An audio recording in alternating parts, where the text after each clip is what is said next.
Hello, I'm Kelly and welcome to my Flosstube channel Animal Instinct. It's Sunday the 8th of August 2021 and I'm back for another cross-stitching update. I did mean to film last weekend but I fell asleep on the couch Sunday afternoon, so sleep won out, but I'm back now. I hope everyone's well. Thank you very much for stopping by and spending some time with me. Before I get into just a regular stitchy update, I just wanted to mention a couple of things that have happened since I last filmed. So firstly, I got my second COVID vaccination, which I'm really thrilled about. Also, since I last filmed, it's quite amazing how quickly things change, but we had our own 7-day lockdown here in South Australia. Thankfully, they kind of went early and nipped it in the bud, but I know that's not the case elsewhere in Australia and throughout the world. So I did just want to acknowledge that, and I'm thinking of anyone affected at the moment. But let's get into stitching. So I've had 2 finishes since my last video. Firstly is Lindy Stitch's Funky Menagerie. This was a monthly, 4 monthly mystery stitch along with the first instalment released on the 1st of January this year. I did the first section and then February came, I started the second section, but then it was my birthday and it got put away. But I have finished this now. There it is, and I forgot to write down the fabric, whoops. But it is a 32 count even weave and I used the called for DMC, and it was really fun just working on these different critters. Let me bring it in a little bit closer. Which ones are my favourites? Really liked the ostrich and the, I don't know, I guess it's an octopus, and the penguin there.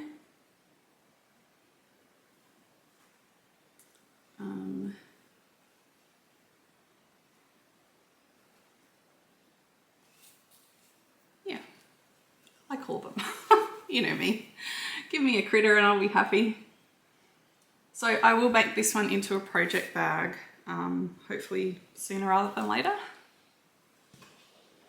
Now my second finish, which wouldn't have been a finish if I filmed last week, was my August block for the Snowflower Diaries Joyful World series. So I actually have a pile now of 12 finished blocks. So it's a bit bittersweet. It's been really fun to stitch on these each month. And as I was preparing this video, I realised I'd made a pretty big counting error. So I've just ad-libbed one section on here, but you probably won't know if you don't know the pattern, doesn't matter. There is August. It's on 18 count Ada in Vintage Country Mocha. And this one was a real doozy to finish with, actually. Most of the others were just full crosses with the occasional specialty stitch, but this one has hydrangeas, 2 lots of hydrangeas, and they're filmed with Lazy Daisy stitches. So I'd worked hard to get the stitching done, and that evening, I'm a bit stubborn, I decided I was going to get the block finished, and it took longer than I expected. But anyway, it's done. So the next job is to work towards getting these ready for display, so I'll be sure to share my progress with you when that happens. It was a really fun stitch along that I did with my friend Deb Wilson, and I'd really recommend, if you can find either an existing friend or make a new friend for something like this, because we just kept each other accountable. So I don't know if I would have kept with it if I'd just been doing it on my own, but because we were checking in with each other, you know, each month, seeing how we were going and encouraging each other, they're done. So I probably won't have many finishes now in future videos because I've been kind of lucky that I've usually had one of those to share, but now that they're done, I'm not sure when the next finish is going to be. Looks like it's crazy hour for the cats, so if you can hear running around, they're both at it today. Okay, my next whip is Temperature Typography by Sarah, the Stitching Mummy. You can get this pattern on Etsy. And I'm just a tad behind. I can't remember where this was when I last filmed. But this is where I am now. So it's on 25 count Pewter Lagana and I'm stitching at 1/1 full cross. And we did actually, I think last time I didn't think I'd get to use the cooler colours, the coolest colours, but we did have one, you can see at the bottom of the L there. We had one day with a maximum of 9 and that was our lowest maximum. So I do need to get on and finish July and catch up with August. There you go. All right, so my next work in progress is, it was funny, I had this just this evening where I was tired, I really wanted to stitch, I couldn't decide what I wanted to stitch on. I think it was the start of our little lockdown. And for some reason I went and chose Plague Doctor by Buzzbee Designs.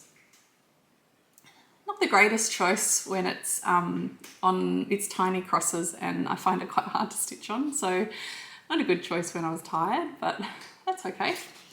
It worked out in the end. I'm stitching it on 28 count cashel linen. It's Rhubarb and Custard by Chromatic Alchemy. And when I pulled it out, once I'd decided I was going to stitch on it, I realised, so it's 28 count linen, but it's actually shrunk, so it's more like 29 to 30 count. And I had been stitching up 1/1 full crosses. And actually the other thing with this one was, I think maybe because the fabric shrunk, I'm not really sure. Reggie, go away. He knows there's some goodies inside the box that my camera's sitting on. Anyway, so when I pull my needle through, it's the fabric's like pilling a bit. So it's not the neatest project, but I like it and I want to finish it. I'm not going to restart it. So when I pulled it out on that Friday night, I just made the executive decision to change from 1/1 full crosses to 2/1 tent stitch. And it was a good choice. And this is where I am now. So I completed the hat and I've almost finished his eyes now. How close I can get. So it's coming along really nicely. The first night I worked on it, I put in 750 stitches, so tent stitches. And I think when I started this 3 years ago, so in 3 years I had done 1,500 stitches. And in one night I did 750, so I did half as much in one night as I'd done in 3 years. And then the next day, it was lockdown, so I couldn't go anywhere. I ended up, after talking to some friends, I popped the magnifier on my lamp. I've never used that before, and that made a world of difference. And I got I think I did another 2,000 stitches on that Saturday. So that was great. But I can only do that in sort of small chunks at a time because it's still hard work. That's coming along really well. So that was from my basket of neglect as I put together in my whip parade a few videos ago. The next day I pulled out Joan Elliott's Time Traveller. This is another one that I haven't worked on in ages. I don't really know why, because I do enjoy working on it. It's on 32 count Belfast linen in Gothic by Picture This Plus. And it's really hard to photograph, so hopefully it shows up okay.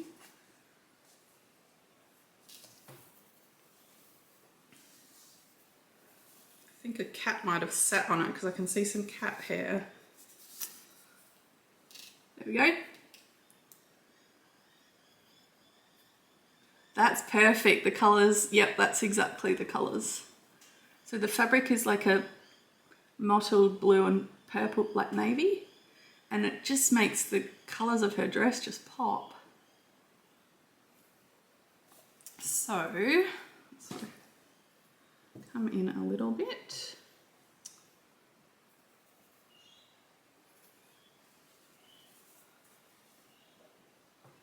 Right, so see the green part of the dress? I completed that section. There was one colour that I hadn't stitched at all. And then I went down to that sort of white and dark section underneath and completed that. Yeah. And then finished the bottom trim, the red trim of her dress. So I've done all the crosses, including the Chromatic. I'm not sure if you can see, there is quite a bit of Chromatic in there. All I've got to do is beading on that dress. And I'll just show you the pattern again. Next time I come along, so you can see I've done the, like I'm right at the bottom of the piece. I'll do the, excuse me, the umbrella and work on the suitcase next time so that I can then work up to the top half of the piece. So loving how that's looking. Let me just show you one last time.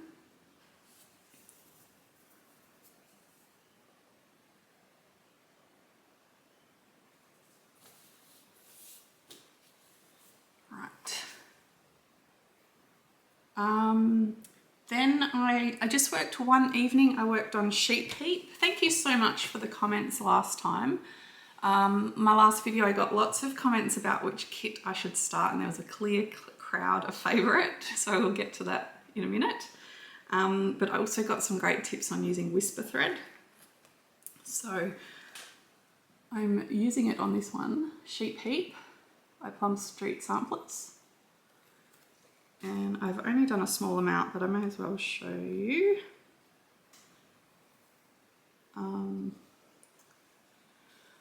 This is on 36 count natural linen. So I finished the border, I started the vines, and then I was like, oh, I just want to get into the sheep. So I'm working on that top sheep, and you can see the bits where I've used the whisper that are sticking out. It still needs a brush to make it really fluffy. But my idea was to make him a bit unkempt, like one of those sheep that goes feral and escapes and lives out in the bush for a couple of years, and then they catch him again, and he really needs a good shear because he's got, you know, dreadlocks hanging off. That was my intention. So I've ended up, that one I have used like full crosses of the whisper because I wanted him to be really chunky. And I'll have a play, there's more sheep underneath. So the bottom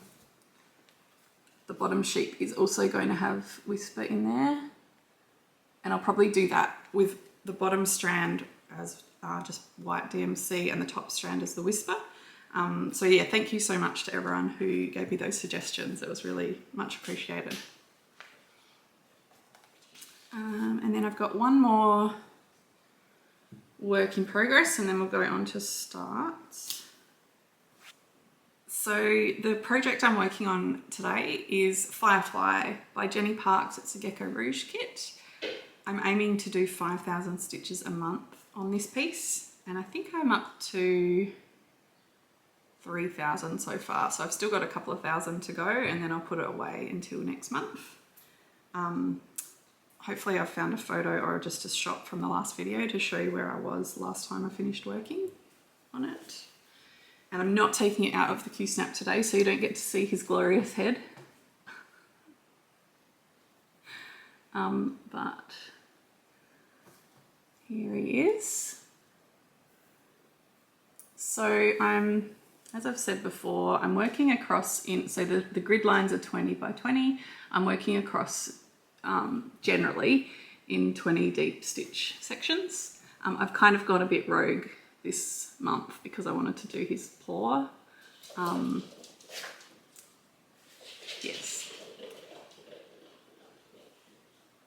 But I think it's looking great. Can't quite get the right light there.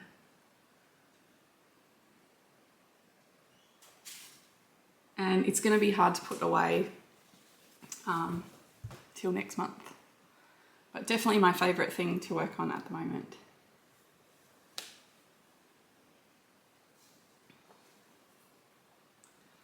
Okay, now we're into some new starts, and firstly, there's more than one. So this was the most popular one from the comments, Gecko Rouge, Lorna Lane's Raven, and so I did start on that because it is beautiful. This is on 25 count Lugana 1/1 full crosses, and that is my start. So I'm not really sure why I started this way, but I started like in the middle, like that is literally the middle of the piece. And then I followed the raven up, the outline of the raven, and then the flower petal, and then this is the top right of the piece. And then I think I felt confident to count over to the top left. And now I'll just work my way down. So a small start on raven. But then because I couldn't help myself, I also started this one. Our Forest Embroideries Bayonne Cat. It's on 32 count linen, Zweigart linen, and I'm using the floss that came in the kit, and that is my start. Just a small start on that one.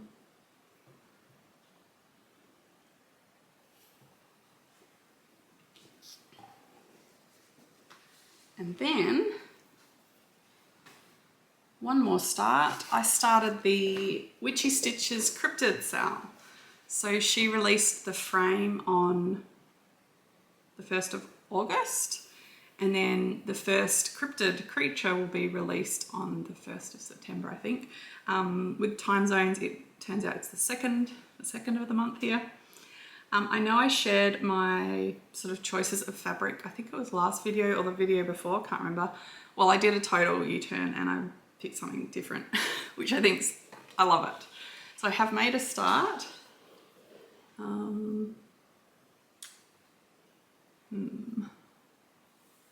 It's not showing up very nicely.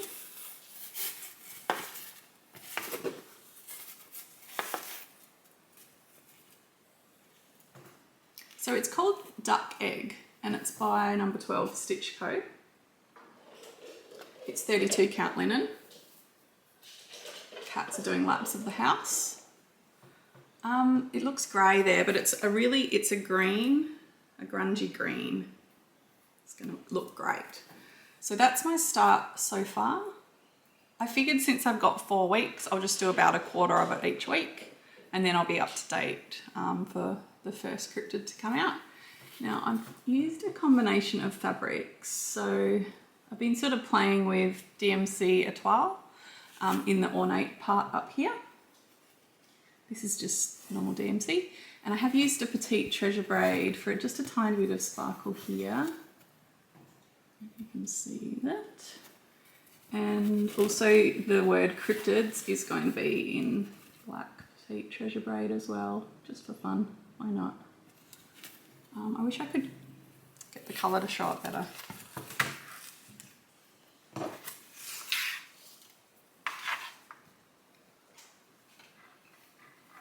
No, not going to happen. It's not grey though, it's green. Anyway, so that's been fun as well. I'm looking forward to seeing what the first cryptid is. And in one of her emails, she shared some of her favourite cryptozoology podcasts. So I've been having some fun listening to some of those while I've been stitching it. So that is all my stitching since last time.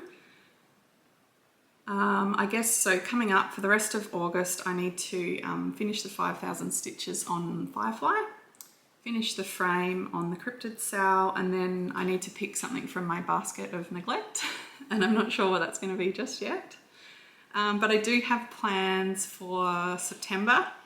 Like I said, I've been loving working on Firefly, and I'm just really keen to just keep going on it. So I'm going to have a shiny September, and I'm going to focus my efforts on Firefly. I think I potentially could get about 20,000 stitches done if I can stick to it. I don't know, I've never tried to, because when I did Monogamous May, I finished the piece a couple of weeks in, so I got to work on something else. But I'm going to try and stick with this all through September, and the only exception will be the cryptid sow because I really don't want to get behind on that. I will get behind on my temperature piece, but that's really easy to catch up on, so I'm not too concerned about that. But yeah, that is my plan. If anyone wants to join me for a shiny September, feel free to do so. I think if I can stick with it, I might just about reach the very bottom of the piece, which would be a huge milestone. So we'll see how we go. All right, well, I think that's everything for today. Yeah, have a great stitchy fortnight or however long it is until I next film. I won't make a promise, but it will be in the next few weeks. And we'll see you again soon. See ya.